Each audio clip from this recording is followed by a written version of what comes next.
వి gold trusted gold buyers మీరు తాకట్టు పెట్టిన బంగారాన్ని విడిపించి ఈ రోజు ఉన్న మార్కెట్ ధరకు కొనబడను 7771077720.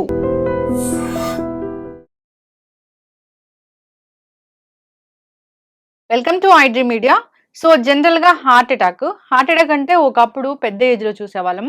ఈ మధ్య కాలంలో చాలా చిన్న వయసులోనే హార్ట్ అటాక్ అనేది చూస్తూ ఉన్నాము. నిన్ననే ఈసీజీ తీయించుకున్నాము, ఇవాళ హార్ట్ అటాక్ వచ్చింది అనే వాళ్ళని కూడా మనం చూసాము. ఎందుకు ఈ హార్ట్ అటాక్ అనేది అంతగా పెరిగిపోయింది? హార్ట్ అటాక్ వచ్చే ముందు ఎలాంటి లక్షణాలు కనిపిస్తాయి? ఎప్పుడు డాక్టర్ని సంప్రదించాలి? హార్ట్ అటాక్ వచ్చిన వెంటనే మనం ఖచ్చితంగా చేయవలసిన పని ఏంటి? పూర్తి వివరాలు తెలుసుకుందాం. మనతో పాటు ప్రముఖ ఇంటర్వెన్షనల్ కార్డియాలజిస్ట్ డాక్టర్ రాహుల్ కొంగరా గారు ఉన్నారు from Apollo hospital, Jubilee hills. Doctor గారు నమస్తే అండి. నమస్తే అండి. డాక్టర్ గారు, ఒకప్పుడు నిజంగానే హార్ట్ అటాక్ అంటే ఒక 50 అట్లా చూసేవాళ్ళం, లేదా ఫ్యామిలీ హిస్టరీ ఉంది అంటే హార్ట్ ఇష్యూస్ వచ్చేవి.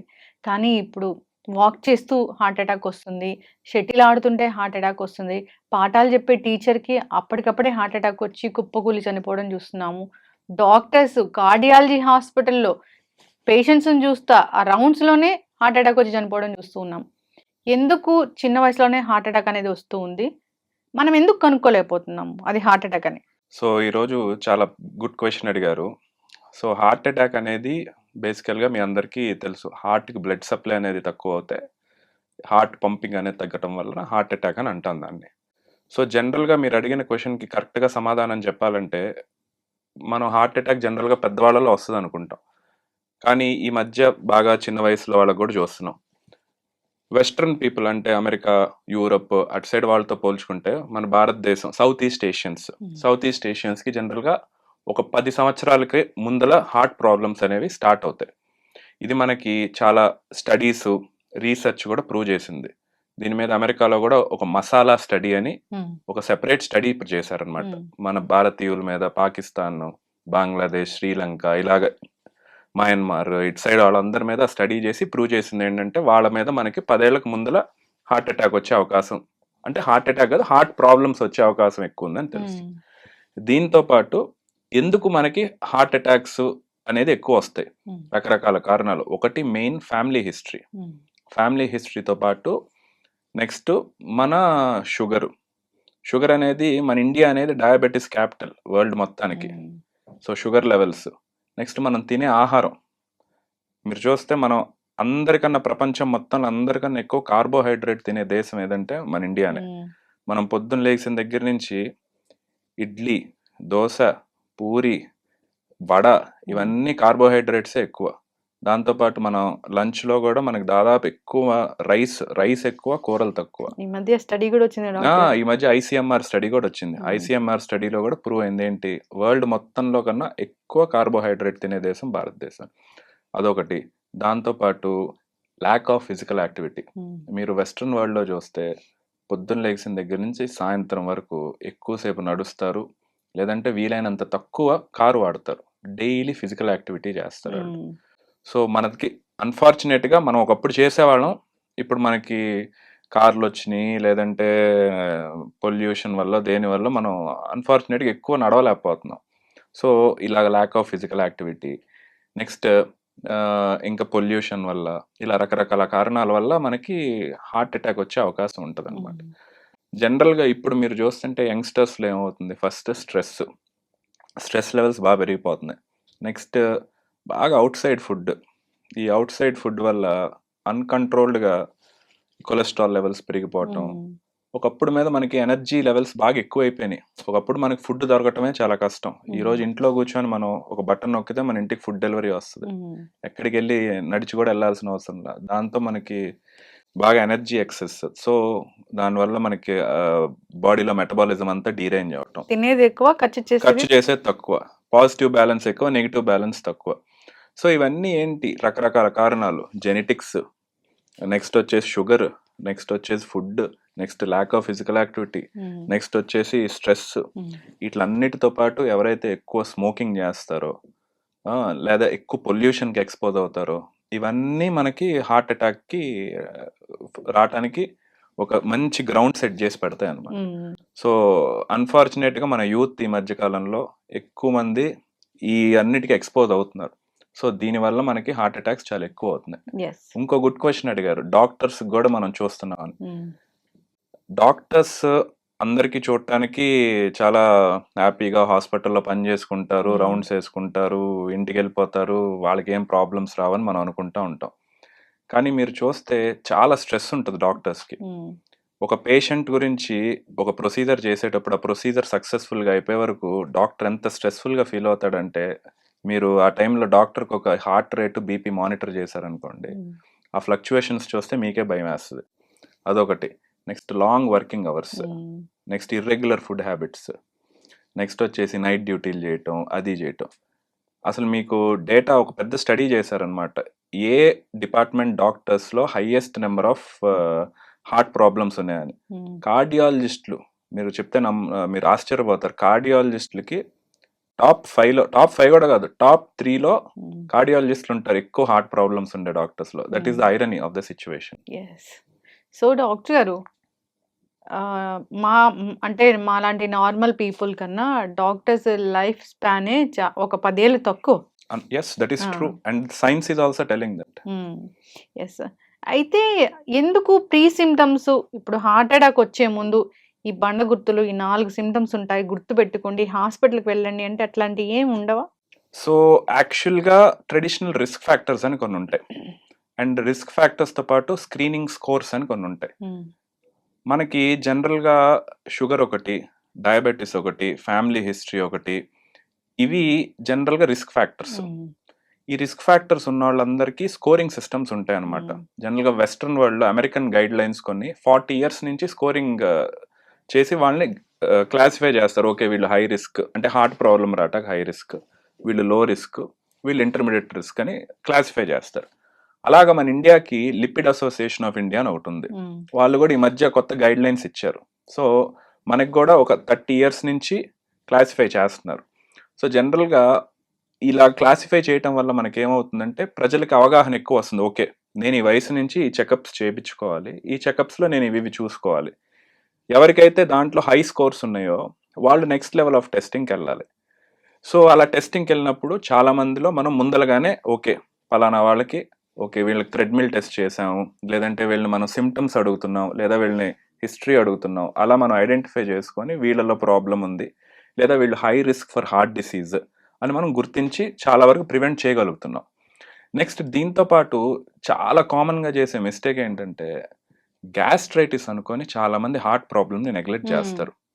ఏమంటారు, సార్ నేను బయట తిన్నాను నిన్న, నాకు కొంచెం ఒళ్ళంతా కడుపులో అంతా మంటగా ఉంది, గ్యాస్ట్రైటిస్ అనుకున్నాను సార్ అని. ఇలాగ గ్యాస్ట్రైటిస్ అనుకొని ప్రాణాలు పోగొట్టుకున్న వాళ్ళని నా ప్రాక్టీస్లో చాలా మందిని చూశాను. సో దయచేసి ఎస్పెషల్లీ ఇండియన్ మేల్స్, అది ఒక 30+ గ్యాస్ట్రైటిస్ అని అనిపిస్తే ఊరికినే నెగ్లెక్ట్ చేయొద్దు.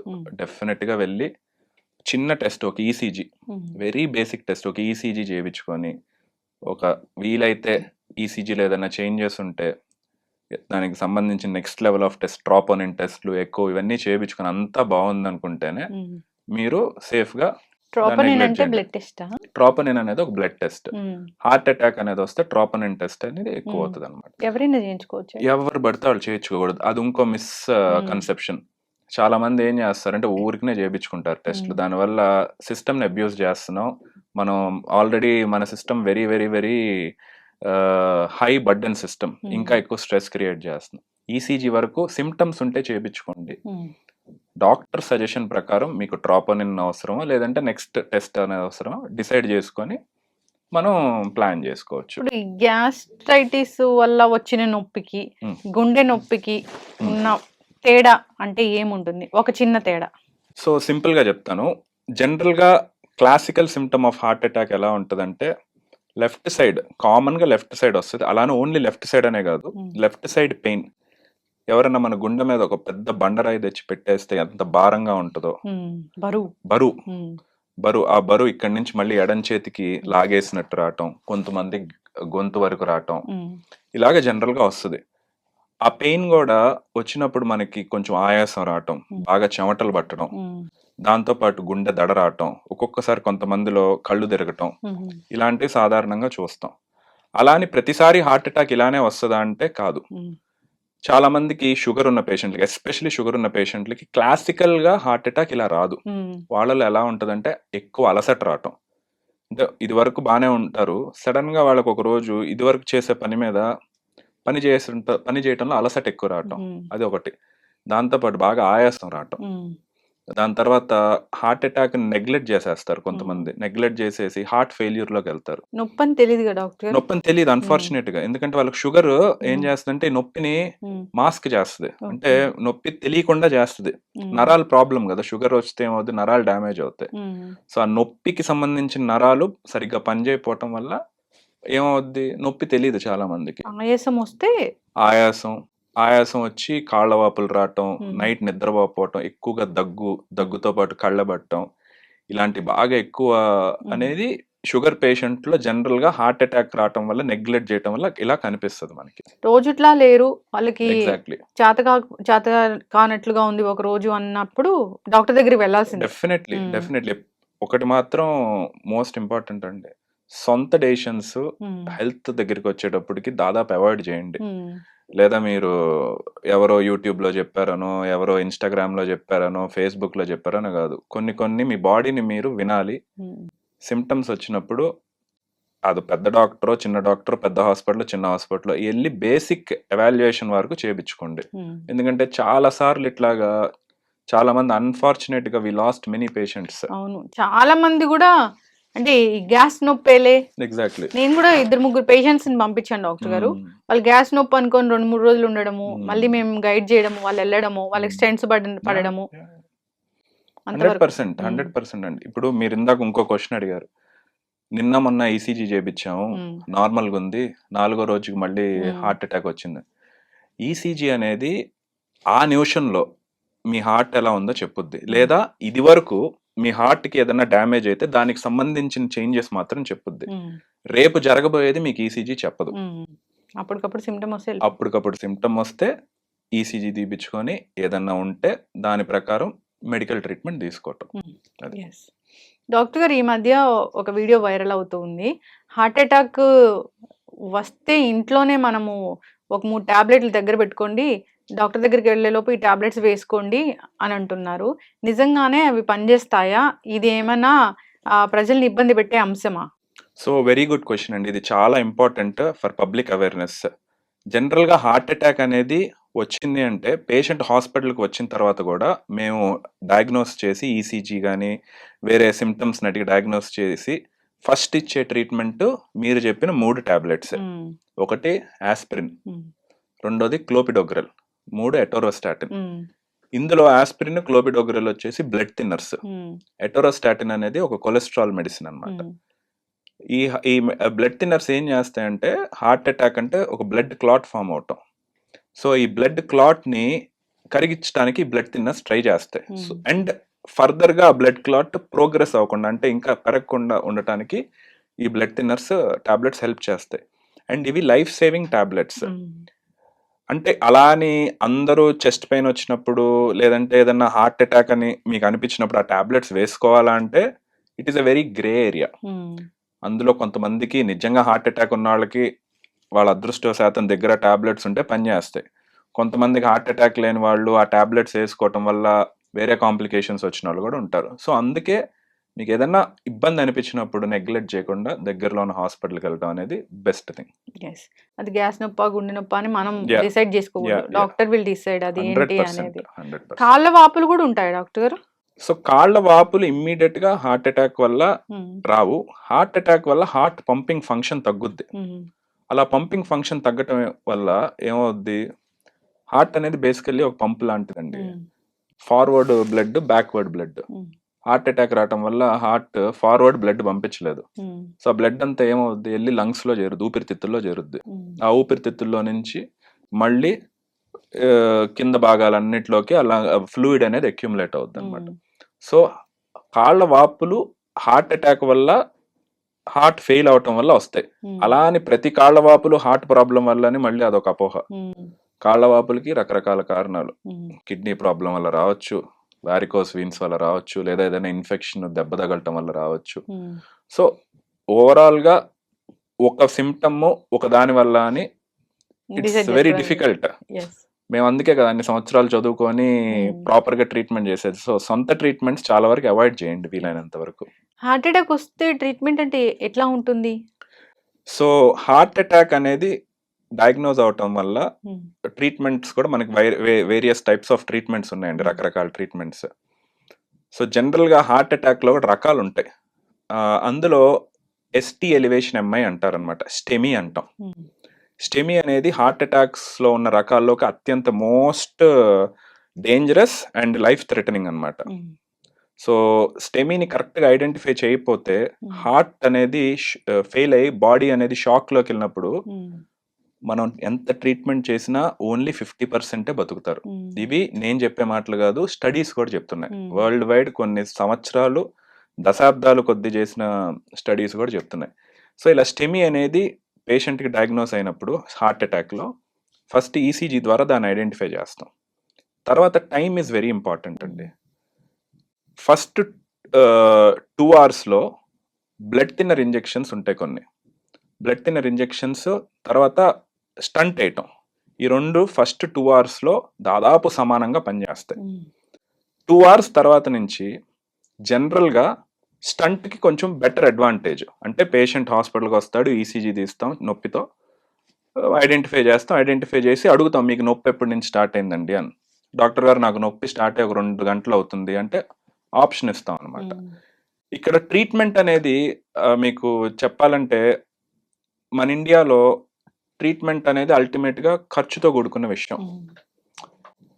వెస్ట్రన్ వరల్డ్ లేదంటే కొన్ని ధనిక దేశాల్లో ట్రీట్మెంట్ అనేది జనరల్గా ఇన్సూరెన్సో లేదా వాళ్ళ గవర్నమెంటో టేక్ కేర్ చేస్తుంది. సో మన దగ్గరికి వచ్చేటప్పటికి ఏంటంటే డబ్బుతో కూడుకున్న విషయం. అన్ఫార్చునేట్గా ఒక్కొక్క హాస్పిటల్లో ఒక్కొక్క ట్రీట్మెంట్కి ఒక్కొక్క కాస్ట్ ఉంటుంది అనమాట. ఈ బ్లడ్ థిన్నర్ ఇంజెక్షన్ అనేది జనరల్గా లైఫ్ సేవింగ్, నెక్స్ట్ వచ్చేసి తక్కువ కాస్ట్. సో అలా అని అది అందరిలో ఇవ్వచ్చా అంటే ఒక టైం తర్వాత అది పని చేయదు. ఈ స్టంట్ అనేది జనరల్గా కొంచెం కాస్ట్లీ అనమాట. సో అది ఒక సర్టెన్ అంటే ఎక్కువ టైం వరకు హార్ట్ అటాక్ వచ్చినా కూడా స్టంట్ అనేది ఎఫెక్టివ్గా పనిచేస్తుంది అనమాట. సో బేసికలీ హార్ట్ అటాక్ వస్తే 2 రకాల ట్రీట్మెంట్స్, ఒకటి బ్లడ్ థిన్నర్ ఇంజెక్షన్స్, ఒకటి స్టంట్ వేయటం. ఆ ట్రీట్మెంట్ అనేది మీకు ఏది బెస్టో మీరు హార్ట్ అటాక్ వచ్చిన టైం బట్టి, టైప్ ఆఫ్ హార్ట్ అటాక్ ని బట్టి, type of heart attack, next ఇట్లన్నిటికన్నా ముఖ్యం పేషెంట్ ఎఫోర్డబిలిటీ, ఇట్లన్నిటి బట్టి హోలిస్టిక్ గా ఆ హాస్పిటల్లో డాక్టర్ డిసైడ్ చేస్తారు. ఒకసారి స్టెంట్స్ వేసాక 1 2 3 4 స్టెంట్స్ కూడా పడతాయి కొంతమందికి, మళ్ళీ కూడా హార్ట్ అటాక్ వచ్చే అవకాశం ఉంటుందా? సో మీరు ఒకటి గుర్తుపెట్టుకోవాల్సింది ఏంటంటే హార్ట్ అటాక్ ఒక్కసారి ఒక పేషెంట్కి వస్తే మళ్ళీ హార్ట్ అటాక్ రాదు అని అనుకోవటం అనేది ఒక పెద్ద అపోహ. మళ్ళీ రావచ్చు హార్ట్ అటాక్, మళ్ళీ హార్ట్ అటాక్ రావచ్చు. ఎందుకు వస్తుంది అంటే మళ్ళీ మన షుగర్ కంట్రోల్లో లేకపోతే హార్ట్ అటాక్ వచ్చే అవకాశం ఉంది, లైఫ్ స్టైల్ బీపీ కంట్రోల్లో లేకపోతే హార్ట్ అటాక్, వెయిట్, నెక్స్ట్ వచ్చేసి హార్ట్ అటాక్కి సంబంధించిన మెడిసిన్స్ సరిగ్గా వాడకపోతే, లేదా ఫస్ట్ టైం చేసే ప్రొసీజర్ సరిగ్గా చేయకపోతే. సో ఇవన్నీ ఉన్నా కూడా కొన్నిసార్లు ఎందుకు వస్తాయి కూడా తెలియదు. సో హార్ట్ అటాక్ వచ్చినా కూడా మళ్ళీ వచ్చే అవకాశం ఉంది. నార్మల్ పేషెంట్స్ కన్నా వాళ్ళల్లో మళ్ళీ వచ్చే అవకాశం ఒక 5 to 10% ఎక్కువ.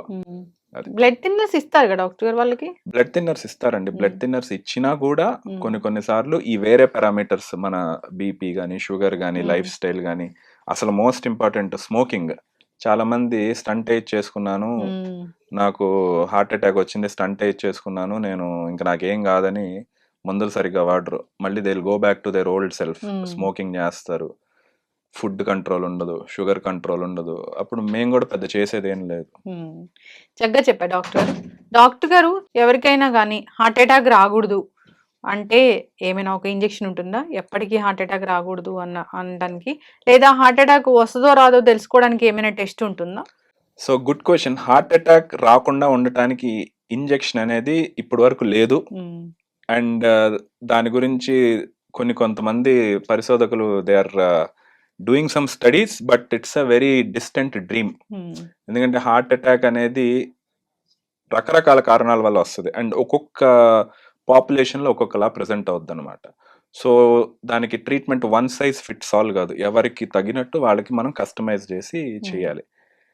నెక్స్ట్ హార్ట్ అటాక్ ని గుర్తించే టెస్ట్లు. ఉమ్, హార్ట్ అటాక్ వచ్చింది అని కన్ఫర్మ్ చేయడానికి టెస్ట్స్ ఉంటాయి. ఉమ్, హార్ట్ అటాక్ వచ్చే అవకాశం ఎక్కువ ఉన్నది అనే దానికి స్క్రీనింగ్ టెస్ట్ ఉంటాయి అనమాట. Hmm. అంటే ఇప్పుడు సపోజ్ ఫ్యామిలీ హిస్టరీ గురించి మాట్లాడదాం. మీకు ఫస్ట్ జనరేషన్ అంటే మీ మీ మదర్కి కానీ ఫాదర్కి కానీ హార్ట్ అటాక్ వస్తే మీకు హార్ట్ అటాక్ వచ్చే అవకాశం దాదాపు 40-50% ఉంటుంది. ఓకే. అండ్ నెక్స్ట్ వాళ్ళకి సపోజ్ ఒక 60 ఏళ్లలో హార్ట్ అటాక్ వస్తే మీకు 50 ఏళ్ల లోపు వచ్చే అవకాశం ఉంటుంది. Hmm. అలానే 100% వస్తుంది అని కాదు, వచ్చే అవకాశం ఉంది. ఉమ్, నెక్స్ట్ వచ్చేసి ఫ్యామిలీ హిస్టరీ గురించి మాట్లాడాం.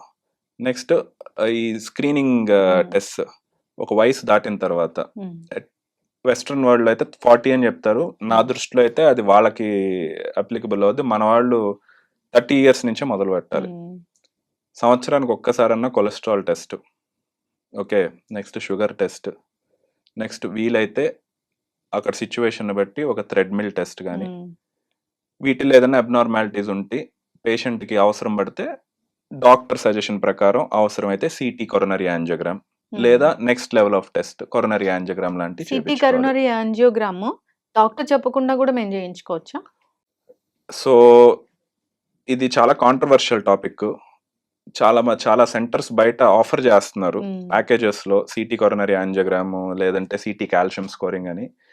కొన్ని ఇండికేషన్స్ అయితే ఉన్నాయండి, అంటే గైడ్ లైన్స్ ప్రకారం లేదంటే స్కోరింగ్ సిస్టమ్స్ ప్రకారం.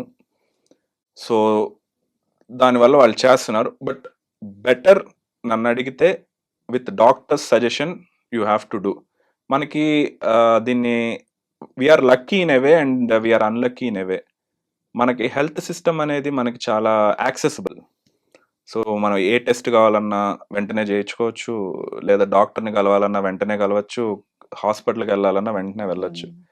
సో దీంతో ఏమవుద్ది, మనం అవసరం ఉన్నా లేకపోయినా కూడా మనం చాలా ఎక్కువ టెస్టులు చేయించుకుంటాం. ఉమ్, డిసడ్వాంటేజ్ ఏంటంటే దీనివల్ల అనవసరమైన టెస్టులు ఎక్కువ చేపిస్తున్నాం, ఫాల్స్ పాజిటివ్స్. డాక్టర్ గారు ఏమవుతుంది టెస్ట్ చేయించుకుంటే? అంటే టెస్ట్ చేయించుకుంటే తెలుస్తుంది కదా. ఇప్పుడు సిటీ కరోనరీ యాంజియో అయినా అదేదో ఒకలాంటి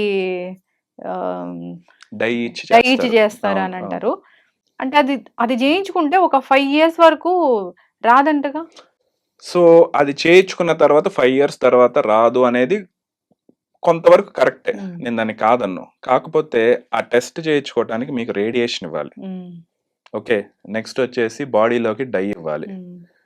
నెక్స్ట్ వచ్చేసి అన్నెసరీ పానిక్ క్రియేట్ చేస్తుంది. అన్నిటికన్నా మోస్ట్ ఇంపార్టెంట్ పానిక్. ఇప్పుడు మీకు బ్లడ్ లో ఒక 20% 30% బ్లాక్ అనేది మీ బ్లడ్ వెజల్స్ లో సిటీ కొరోనరీ యాంజియోగ్రామ్ అని చెప్పింది. ఇంక మీకు మైండ్ లో అదే ఉంటది, ఓకే. మీకు మైండ్ లో అదిగా డిప్రెస్ అవుతారు, దానివల్ల మీరు ఓవర్ గా మందులు వాడాల్సి వస్తుంది. నెక్స్ట్ వచ్చేసి యాంగ్జైటీ లెవెల్స్ పెరిగిపోతాయి. సో అందుకని I'm not completely against, but at the same time I don't want to support it excessively. అంటే ఇట్ షుడ్ బి జుడిషియల్. దానివల్ల ఏంటి, ఇప్పుడు ఇంకోటి, నార్మల్ మనుషులు ఎక్కువ చేయించేసుకోవటం వల్ల ఎవరికైతే అవసరం ఉందో వాళ్ళకి సర్వీసెస్ దొరకట్లేదు, సెంటర్స్ బిజీగా ఉంటున్నాయి. చక్కటి ఇన్ఫర్మేషన్ డాక్టర్ గారు. హెల్దీ లైఫ్ స్టైల్ మెయింటైన్ చేయాలి, బయట ఫుడ్ ఖచ్చితంగా అవాయిడ్ చేయాలి, ఫిజికల్ యాక్టివిటీ ఖచ్చితంగా ఉండాలి. మీరు అన్నారు తీసుకునేది ఎక్కువ, యాక్టివిటీ తక్కువ అని. అది ఫస్ట్ అక్కడ బ్యాలెన్స్ చేసుకోవాలి మనం. స్ట్రెస్ కూడా అంతే. అసలు నెక్స్ట్ లెవెల్కి వెళ్ళాలి అని ఆలోచిస్తున్నారు కానీ నెక్స్ట్ లెవెల్లో మన ప్రాణాలు గాల్లో కలిసిపోతున్నాయి అనేది ఆలోచించట్లా. స్ట్రెస్ అనేది మీ డాక్టర్స్ చెప్తూనే ఉంటారు, అన్నిటికీ ప్రధానమైన రూట్ కాజ్ ఏది జబ్బులకి అంటే స్ట్రెస్సే. ముందు ఆ స్ట్రెస్ తగ్గించుకోవాలి. మీరు అన్నట్లుగా హెల్దీ లైఫ్ స్టైల్ మెయింటైన్ చేయాలి. మీరు చెప్పారు స్క్రీనింగ్ ఉంటుంది, ఒక 30 years వచ్చాయి, అప్పటి నుంచి మీరు చెప్పిన ఆ టెస్ట్లన్నీ చేయించుకొని హెల్దీ లైఫ్ స్టైల్ మెయింటైన్ చేయాలని కోరుకుందాం. ఎవరికైనా లక్షణం 1-2 కనిపించిన వెంటనే డాక్టర్ని సంప్రదించాల్సిందే. గ్యాస్ నొప్పి లేదా చిట్కా వైద్యాలు ఇలాంటివి పాటించకూడదు. చక్కటి ఇన్ఫర్మేషన్ డాక్టర్ గారు, ఫాలో అవ్వాలని కోరుకుందాం. ధన్యవాదాలు. Thank you. And for more videos, Please subscribe to iDream. Please subscribe to iDream. Please subscribe iDream. And please subscribe to iDream. For more videos, subscribe to iDream. please like, share and subscribe to the channel. Congratulations, iDream. Subscribe to iDream. Subscribe to iDream. So subscribe to iDream Media. iDream ki iDream team andarki huge congratulations. Please subscribe iDream Media. Please subscribe to iDream. Subscribe iDream. Please subscribe to iDream. I dream అంటే నా కళల ఛానల్ను subscribe చేసుకున్న నోరు తిరుగుతలేదు. మీరైతే గంట గుర్తు కొట్టండి. For more such videos, please subscribe to iDream. Subscribe to iDream. Please subscribe to iDream. Please subscribe iDream Media. Please do subscribe to iDream. Please subscribe to iDream Media. For best entertainment and information, please subscribe iDream. And don't forget to subscribe to iDream.